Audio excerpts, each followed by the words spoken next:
Hello and welcome to Colred Plays Raid Shadow Legends. I am Colred. Thank you for joining me. The portal is purple. However, it's not going to stay that way.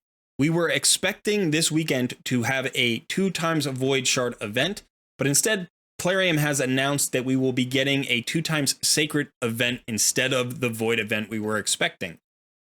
During that 2x Sacred event, there will also be a 10x event for Staltus Dragonbane. We'll talk more about him in just a minute. The other thing that's going on this weekend is we do have a champion chase tournament, I believe, for the Strategos Island Fusion. So what that means is we've got these 3 events coinciding, and that gives us a lot of opportunity to get value for our sacred shards. Now, this is a little bit of a change up from what we were expecting.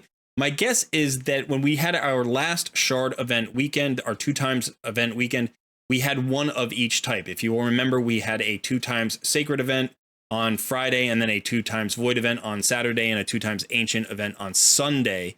And so I think Plarium has just decided to insert that into the normal rotation and not replace the 2x Sacred event that we expected 2 weeks ago. And instead, the 2x Sacred event is happening now instead of continuing on in the rotation towards the 2x Void event.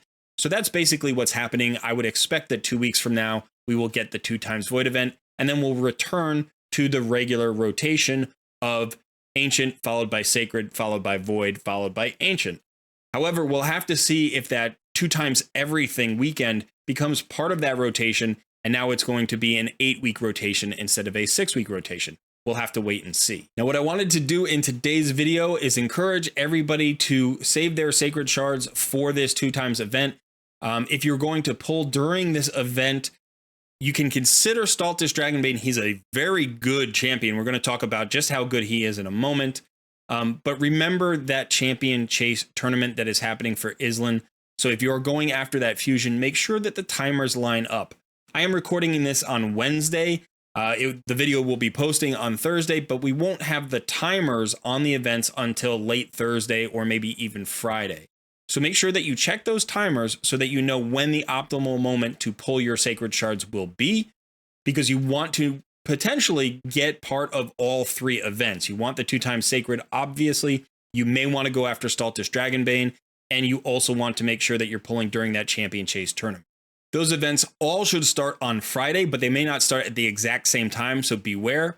Also, if you don't want Staltus Dragonbane, that 10x event is only going to be for the first 48 hours, and then on Sunday, the 2x Sacred Shard event will continue without the 10x for Staltus Dragonbane. Okay, so let's go ahead and take a look at Staltus Dragonbane. Now, the first place we like to look is always the stats. He has a nice big HP pool at almost 21k. His defense is very good at 1454. So we've seen defensive champions with higher numbers than that, but his multipliers are outstanding, so he does a lot of damage with that number. His speed is 99, which is very respectable. He gets the extra crit damage bonus for a damage dealer. He even has a little bit of resist and accuracy in his kit. Now, you can actually build Staltus Dragonbane to do 2 different jobs. The first is he is an excellent defensive-based nuker. So you can use him in the arena as your primary nuker. You can put him on a go second team, or you can use him on a go first team if you just like defensive nukers, but he hits extremely hard. The other option is to build him as a debuffer. He has a lot of debuffs in his kit that can be very useful, and if you're going to use him in PvE content, you may want to consider adding accuracy to his build. So let's go ahead and take a look at his kit, and you'll see exactly why he's so valuable in so many places. His A1 is a double hitter. If the target is under any debuff, each hit decreases the target's turn meter by 10%. That is a 100% chance, so as long as he doesn't weak hit, that will land. So potentially 20% turn meter reduction, which is pretty solid on a 2-hitter. His A2 is even better, attacks all enemies twice. Each hit has a 75% chance when booked of placing a stun debuff for 1 turn. This is on a 3-turn cooldown when booked.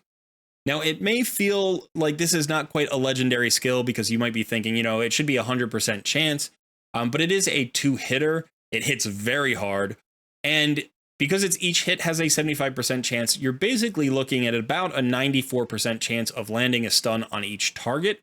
So while it's not 100%, it's fairly close. His A3 places an increased defense buff on this champion for 3 turns on a 4-turn cooldown. That's very good uptime. Then it attacks all enemies, so it's also an AoE. Remember, he's a defensive-based champion, so when he puts that increased defense on himself, he's going to hit even harder. So this is often going to be your opener. This also has a 100% chance when booked of placing either a decreased crit damage or a decreased speed, depending on if the target has higher attack or higher defense. So if they have higher attack, they get the decreased crit damage. If they have higher defense, they get decreased speed. The decreased speed is primarily going to be used in arena against defensive-based champions, support champions, debuffers, buffers, defensive nukers who have higher defense than their attack. Otherwise, in PvE, you're almost always going to land the decreased crit damage, which is not awful, but it would be nice if this were just a decreased speed. So I do think that's a little bit of a downside to this skill. But it still hits so hard that it really doesn't need to be a debuff, right? You're just getting that increased defense on this champion and then attacking everybody. The passive here is very nice. There are actually 2 components to it. The first is that whenever an enemy attempts to place a weaken or a decreased defense or a poison debuff on Staltus, he reflects them back onto the attacker. That's really nice. It's not just that he's immune, because he is. You can't place a weaken on him, you can't place a decreased defense, you can't place a poison on him. This doesn't have a cooldown. So it doesn't matter how many poisons are attempted to be placed, he will reflect everything back onto the attacker. So that's really nice. And then in addition, he will increase his damage against any target by 5% for each debuff on that target. So if somebody attempts to debuff him with, I don't know, 2 poisons, let's say, that basically means they're going to have the 2 poisons. Plus, when he hits them, he's going to be doing 10% more damage. Finally, he has an increased ally defense in all battles aura of 30%. This is a very strong aura. And as I was looking at his kit, I realized that this is a very similar style of champion to a champion I run on my account. Now, I don't have Staltus Dragonbane, but I do have another champion who I didn't know was surprisingly close to Staltus Dragonbane. I didn't know that these 2 champions were so similar in terms of their kit, their roles, even their stats. So I'm going to actually show you this now in case you have this other champion that I have, because I think it's an interesting comparison. That champion is Ragash. Now, Ragash is a Spirit Affinity champion and Staltus Dragonbane is a Force Affinity champion. But if you look, they both have A1s that hit twice. In this case, Ragash places an increased defense buff on himself rather than having the 20% turn meter decrease. But again, Staltus places an increased defense on himself, and so does Ragash. They both have A1s that are double hitters. So this is very similar. On the A2, they both have an AoE that will stun the enemy. Now, Ragash's is actually 100% stun, whereas Staltus's is a double hitter that places the stun about 94% of the time. Now, in this particular case, Ragash has a decreased defense that he places before attacking, so that makes this a very good nuke, by the way. He hits really hard. And then in the A3, Ragash actually places a strengthen and an increased speed buff on all allies. He also places a perfect veil on this champion for 2 turns. So that's a difference in the kit. He has different buffs here, but he places an increased speed, whereas Staltus places a decreased speed on enemies, or at least has a chance to do that. Ragash places a strengthen that makes him more tanky and his team more tanky, whereas Staltus places a decreased crit damage buff, a debuff on the enemy, which makes his team more survivable. So there are similarities there. And then in terms of the passive, Ragash's passive inflicts 20% more damage against targets whose defense is lower than this champion's defense. So he also gets a damage bonus passive, just like Staltus does. And then even the aura is exactly the same, increases allied defense in all battles by 30%. Now, if you look at the stats are a little different. Ragash has a less HP, very similar defense, and he's slightly faster. He doesn't get the crit damage bonus, but he has a little bit more resist and the same accuracy. So these 2 champions are incredibly similar and can be used in similar ways. They can both be damage dealing nukers, and they can both be debuffers, right? Whether it is the decreased defense debuff from Ragash and the stun, or if it's the stun and the decreased speed and decrease crit damage debuffs from Staltus Dragonbane. So two very similar champions. Again, they are different affinities, so I think you could get value out of both of them.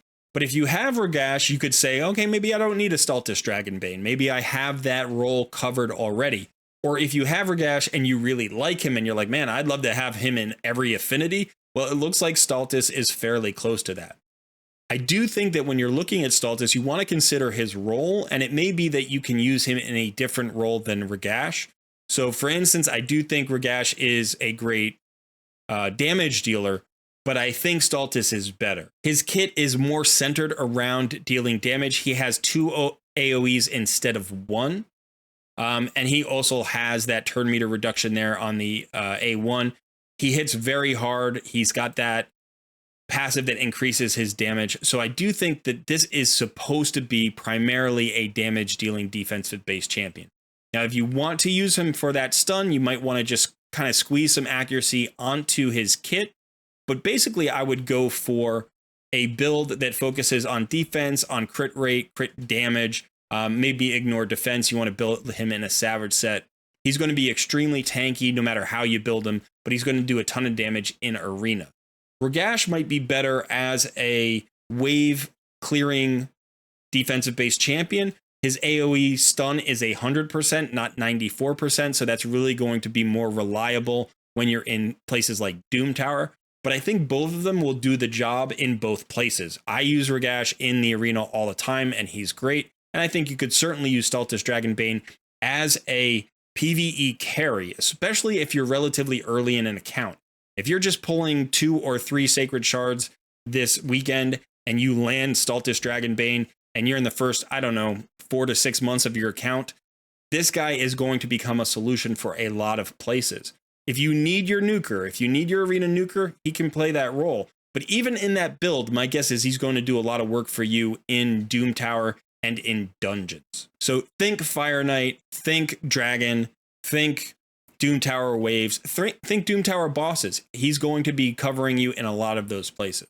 As far as builds are concerned for Staltus Dragonbane, you have a lot of flexibility.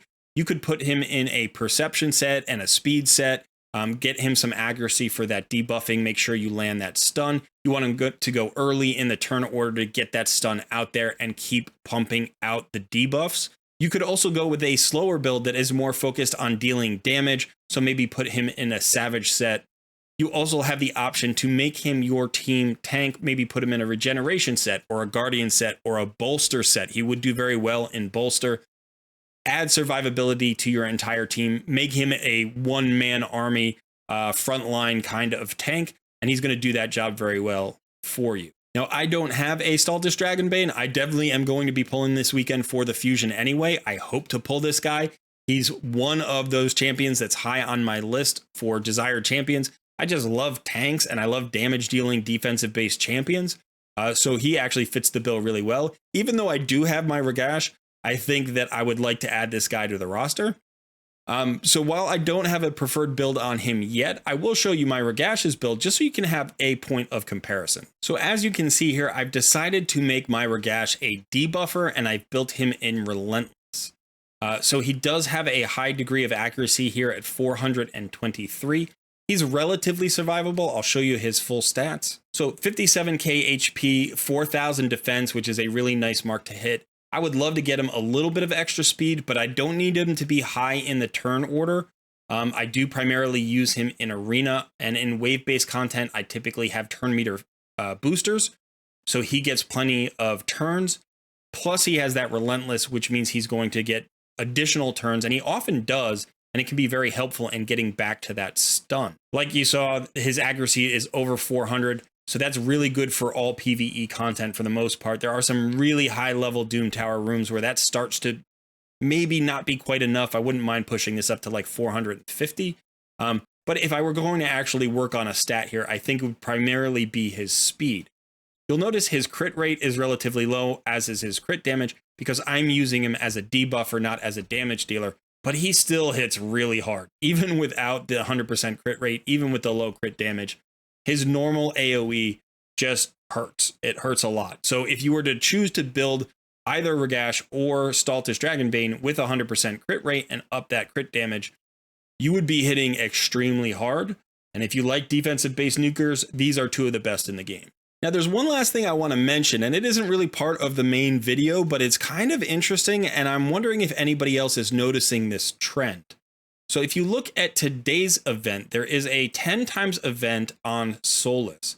Now, Solus is widely regarded as the hardest hitting defensive-based champion in the game. He has the hardest hitting skill, which I believe is this A3. I think that's the hardest hitting defensive-based skill in the game.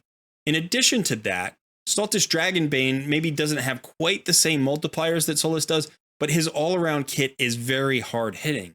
So we have back-to-back 10 times events with the hardest hitting defensive-based champions in the game.